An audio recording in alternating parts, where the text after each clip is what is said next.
Yesterday with his Chinese counterpart Wang Yi, he condemned the incursion of the PRC surveillance balloon and stressed that it must never happen again. The balloon captivated the attention of the U.S. government, media, and American public. But my next guest reminds us that the threat from China runs far deeper than spy balloons. Nicole Perlroth is an advisor to the U.S. Cybersecurity and Infrastructure Security Agency and is the author of This Is How They Tell Me the World Ends, which is out this week in paperback. Nicole, thank you so much. Welcome back to the program. So, big question, what does this whole balloon saga tell us about China's surveillance program? Well, I think this is just the most visible aspect of an ongoing threat that I and others who've been covering cybersecurity and cyber threats have been tracking for more than a decade. And I think it clearly forced a pretty confrontational U.S. response. And now we're seeing China call this hysterical, saying that they overreacted. They're still maintaining that this was a weather balloon, but clearly this was a surveillance operation. I think the key thing to remember is that China has been hacking our intellectual property, our personal data, government agencies and workers for more than a decade. And it's really important that Americans understand the breadth and depth of those efforts. So given those capabilities, including more sophisticated satellites which orbit the Earth, why would China resort to a balloon? I think that's the big question. Forever, really, over a decade ago, the description of Chinese cyber threats, at least, was they're not as sophisticated as Russia, but they're certainly brazen in these efforts and occasionally sloppy, but effective. So over 10 years ago, they were hitting us with spear phishing emails. And if you knew what to look for, you could catch them, but oftentimes they were just as effective. And really the key descriptor of China's surveillance operations, of their cyber espionage operations, was just that they were brazen. They didn't bother to hide these efforts. And I think the same is true with these balloons. Clearly someone messed up here because this was so visible, it forced a U.S. response, a very public response. It broke off talks between Blinken and his counterparts in China, and now we're dealing with the fallout. So is the U.S. capable and prepared to take on and fight back against some of these other threats that China poses, perhaps much more sophisticated, not a balloon, it's not something that you can see, but something that's just as dangerous?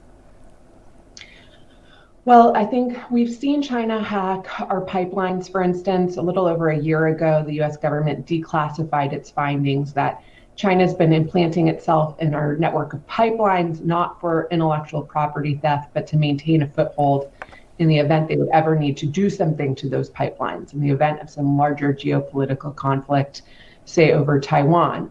We've seen them hacking our businesses for years. I always say, if you could see a balloon over every American corporation that had been hacked by China, Americans would be flabbergasted. And we've seen them hack our personal data. They hacked the Office of Personnel Management several years ago, which is where everyone submits their application who wants a security clearance. We saw them make off with tens of millions of fingerprints for every American government worker who sought a security clearance.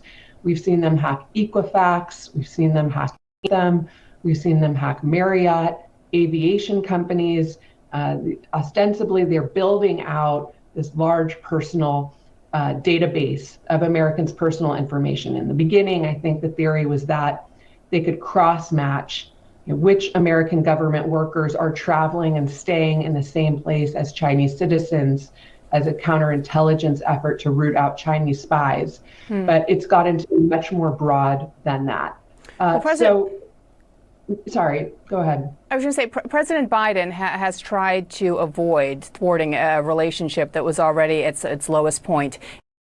That he's planning to speak with President Xi in the near term. We saw Secretary of State Blinken speak with his counterpart over the weekend. The president is adamant that this is a relationship that should be driven by competition and not another Cold War. Is that realistic at this point? I think there's still hope for that. I think COVID had a huge downward effect on this relationship. We are just starting to see China open up. And in the meantime, the relationship has been frosty at best. I think that, occasionally the U.S. government feels the need to confront China on this theft very publicly. They did so during the administration with intellectual property theft. And actually, what was interesting was they threatened Xi Jinping that they would announce sanctions on China ahead of his first visit to the White House. That, when he arrived at the White House, they would announce sanctions just for China's intellectual property theft.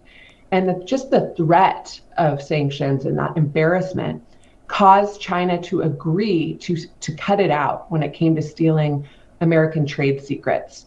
And so that agreement actually stuck for about 18 months until Trump came in with some of the rhetoric on the trade war, and all bets were off. And since then, we've seen China resume theft, although it's gone pretty far underground. I think the balloon really forced this issue back into the open. And the question is, what will we do beyond blacklisting some of the aerospace companies and technology companies that went into China's surveillance operation vis-a-vis the balloon?